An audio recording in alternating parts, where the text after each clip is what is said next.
அன்பான மாணவர்களுக்கும் ஆசிரியர்களுக்கும் அகரத்தின் வணக்கங்கள். நாம் இன்று பார்க்க இருப்பது தகவல் தொடர்பாடல் தொழில்நுட்பத்தின் மிக முக்கியமான ஒரு பங்காளியாக பங்கு வகிக்கக்கூடிய எம்எஸ் ஆஃபீஸ் தொடர்பான சில அறிமுகங்களை பார்த்துவிட்டு தொடர்ந்தீட்சியாக MS Word, MS Excel, MS PowerPoint மற்றும் எம்எஸ் பப்ளிஷர் தொடர்பான சில விடயங்களை நாம் பார்க்கலாம். ஒவ்வொரு வகுப்புகளுக்கும் ஒவ்வொரு விடயங்கள் உங்களுக்கு புதிதாக கற்றுக் கொடுக்கப்படும். 2023ஆம் ஆண்டு சகல மாணவர்களுக்கும் சகல ஆசிரியர்களுக்கும் தகவல் தொடர்பாடல் தொழில்நுட்பம் என்பது மிக முக்கியமான ஒரு பாடத்துறையாக அறிமுகப்படுத்தப்பட இருக்கின்றமையின் காரணமாக உங்களுக்காக அகரம் தினேஷ் யூடியூப் தளத்தில் தினந்தோறும் தகவல் தொடர்பாடல் தொழில்நுட்பங்கள் தொடர்பான சில குறிப்புகளும் அதனோடு தொடர்ந்து உங்களுக்கு எம்எஸ் ஆஃபீஸ் மற்றும் வெப் டிசைனிங் மற்றும் ஃபோட்டோ டிசைனிங், பிளண்டர் மூலமான கார்ட்டூன் டிசைனிங், பட்டகோன் தொடர்பான சில விடயங்களும் உங்களுக்கு தொடர்ந்தீட்சியாக கற்பிக்கப்பட இருக்கின்றன. அது தொடர்பான விடயங்களும் ஏனைய சில தகவல்களும் உங்களுக்காக கற்பிக்கப்படும். அதில் முதல் கட்டமாக எம்எஸ் ஆஃபீஸ் என்பவற்றை எவ்வாறு எம்முடைய கணினியிலும் எம்முடைய தொலைபேசியிலும் நாம் இன்ஸ்டால் செய்து கொள்வது தொடர்பாகவும் அது தொடர்பான அறிமுகத்தையும் இந்த காணொலியில் பார்க்க இருக்கின்றோம். வாருங்களாம் செல்லலாம். ஆசிரியர் மற்றும் மாணவர்களே, உங்களுக்கான எம்எஸ் வேர்டை பின்வருமாறு நாம் டவுன்லோட் செய்து கொள்ள முடியும். உங்களுடைய கணினியில் இணையதளத்தை ஆன் செய்துவிட்டு நீங்கள் உங்களுடைய இணையதளத்தினுடைய கூகுள் குரோம் என்பதனூடாக நீங்கள் இதனை பெற்றுக்கொள்ள முடியும். சாதாரணமாக எம்எஸ் ஆஃபீஸ் என்று நீங்கள் டவுன்லோட் செய்து கொண்டால் உங்களுக்கான ஆக்டிவேஷன் கீ கொடுக்கப்பட மாட்டாது. அதற்காக நான் கூறுகின்ற வெப்சைட் கெட் இன்டு பிசி என்ற வெப்சைட்டின் ஊடமாக நீங்கள் உங்களுக்கான இணைய மென்பொருள்களை பெற்றுக்கொள்ள முடியும். கீழே காணக்கூடிய கெட் இன்டு பிசி என்ற வலைத்தளத்துக்குள் செல்வதன் மூலமாக உங்களுக்கு உங்களுடைய கணினிக்கு தேவையான சகல மென்பொருள்களையும் இலவசமாக பெற்றுக்கொள்ள முடியும். ஆகவே இதில் எம்எஸ் ஆஃபீஸ் என்பதை டைப் செய்வதன் மூலமாக உங்களுக்கான அனைத்து வேர்ஷன்களையும் பெற்றுக்கொள்ள முடியும். 2010 ப்ரோவேஷன், எம்எஸ் 2010க்கான ப்ரோவேஷன் X64 பிட். அடுத்ததாக 2010 இருக்கின்றது. உங்களுக்கு தேவையான 2013 வேர்ஷன் என்பவற்றை நீங்கள் டவுன்லோட் செய்து கொள்ள முடியும். பின்வரும் விடயங்களை டவுன்லோட் செய்து கொள்வதன் மூலமாக அதற்கான சில வரைமுறைகள் இங்கு காட்டப்படுகின்றன. பின்வருமாறு நாம் டவுன்லோட் செய்து கொள்ள முடியும். அதற்கான பாஸ்வேர்டு கீழே கொடுக்கப்படுகின்றது. அது ரேர் ஃபைலாக உங்களுக்கு டவுன்லோட் ஆகும். அதன் மூலமாக நீங்கள் எக்ஸ்ட்ராக்ட் செய்வதன் மூலமாக உங்களுக்கான வேர்ஷனை பெற்றுக்கொள்ள முடியும். நான் ஏற்கனவே அதனை டவுன்லோட் செய்து வைத்திருக்கின்றேன். அப்படி இல்லாவிடி நீங்கள் கடைகளிலும் கூட இவ்வாறான எம்எஸ் ஆஃபீஸ்களை பெற்றுக்கொள்ள முடியும். இவ்வாறு 2 பகுதிகள் டவுன்லோட் செய்திருக்கின்றன. இது 2013க்கானது. 2013 version 2013 MS word.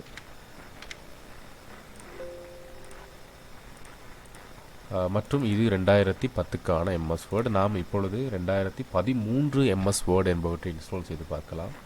2010 MS word எவ்வித பிரச்சனைகளும் இருக்க வாய்ப்புகள் இல்லை. ஆக்டிவேஷன் கீழும் எவ்வித வாய்ப்புகளும் இல்லை. ஆனால் 2013ஆம் ஆண்டு சில இடையூறுகள் காணப்படும். அதனை எவ்வாறு நிவர்த்தி செய்து கொள்ளலாம் என்பதையும் நாம் இப்போ வானொலி பார்த்துவிடலாம்.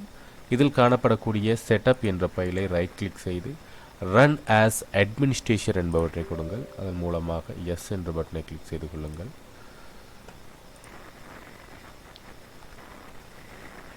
தற்பொழுது உங்களுடைய கணினியில் சூஸ் இன்ஸ்டாலேஷன் யூ வாண்ட் என்று கேட்கும். இதன் மூலமாக நீங்கள் கஸ்டமைஸ் செய்து கொள்ள முடியும். உங்களுக்கு தேவையானவற்றை சில விடயங்களுக்கு Microsoft Office, Microsoft Access, Excel, InfoPath இவ்வாறான பல விடயங்கள் இருக்கின்றன. இதனில் நாம் எவ்வித மாற்றங்களும் இன்றி இதனை கஸ்டமைஸ் செய்யாமல் முழுமையாக இன்ஸ்டால் செய்து கொள்வோம்.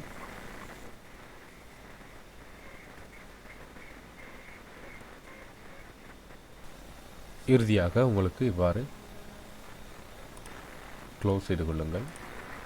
இப்பொழுது நாம் எங்களுடைய வேர்ட் ஃபைலை ஓப்பன் செய்து பார்க்கலாம். 2 முறைகள் நாம் வேர்ட் ஃபைலை ஓப்பன் செய்யலாம். இவ்வாறு மெனு என்ற பகுதியை ஓப்பன் செய்து அதில் மைக்ரோசாஃப்ட் ஆஃபீஸ் என்பதை நீங்கள் கிளிக் செய்து பாருங்கள். உங்களுக்கு தேவையான அனைத்து மென்பொருட்களும் இங்கு தரவிறக்கம் செய்யப்பட்டிருக்கும். அதில் வேர்ட் ஃபைலை ஓப்பன் செய்து கொள்ளுங்கள்.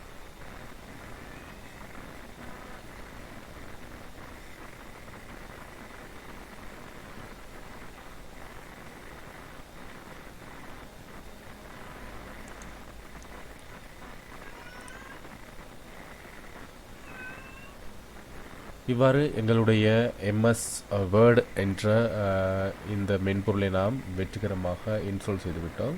ஒரு சிலருக்கு நான் ஏற்கனவே என்னுடைய கணினியில் எம்எஸ் வேர்டினை ஆக்டிவேஷன் செய்திருக்கிறேன். அவ்வாறு இல்லையெனில், உங்களுக்கு ஆக்டிவேஷன் இல்லையெனில் என்னுடைய காமெண்ட் பாக்ஸில் கமெண்ட் செய்து கொள்ளுங்கள். நான் உங்களுக்கான ஆக்டிவேஷன் கீயினை அனுப்பி வைக்கலாம். விண்டோஸ் 10 Pro ஹோம் ஆக்டிவேட்டர், இதில் நாம் இதனை ஆக்டிவேட் செய்து கொள்ள முடியும். அதுக்கு முன்பு எங்களுடைய ப்ரொடக்டன் வைரஸ் கார்டினை நிறுத்தி வைப்பதன் மூலமாகவே இதனை நாம் மேற்கொள்ள முடியும். காரணம், இது ஒரு 2ஆம் தர மென்பொருள் என்பதால் இதனை நாம் நேரடியாக இதனை பாவிக்க முடியாது. எங்களுடைய கணினி அதை ஏற்றுக்கொள்ளாது. ஆகவே பின்வருமாறு எங்களுடைய விண்டோஸ் டிபைண்டர் என்பதை ஆஃப் செய்து கொள்வதன் மூலமாக எங்களுடைய இந்த KMS என்பதை நாம் இன்ஸ்டால் செய்து கொள்ள முடியும். KMS ஸ்பிகோ என்பதில் ஆஃபீஸ் 2013 என்பது ஆக்டிவேஷன் செய்யப்பட்டிருக்கின்றது. ஏற்கனவே என்னுடைய கணினியில் நீங்கள் பின்வருமாறு இதை ஆக்டிவேஷன் செய்து கொள்ள முடியும்.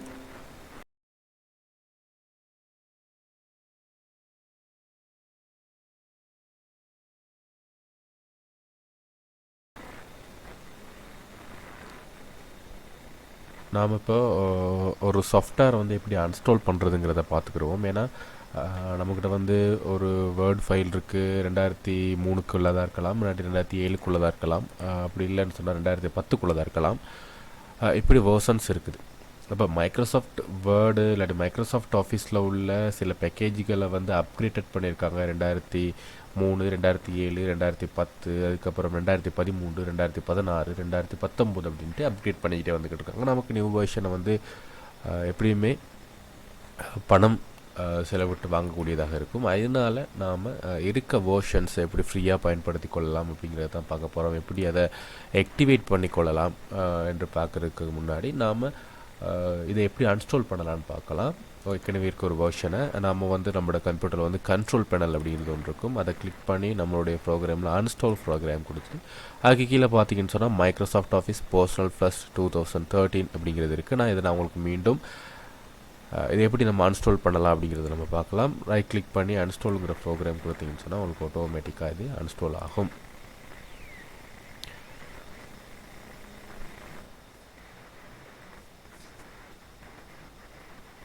இறுதியாக பார்த்தீங்கன்னு சொன்னால் க்ளோஸுங்கிற பட்டன் இருக்கும். அதை கிளிக் பண்ணி நீங்கள் உங்களோட வந்து அன்ஸ்டால் பண்ணிக்கொள்ள முடியும்.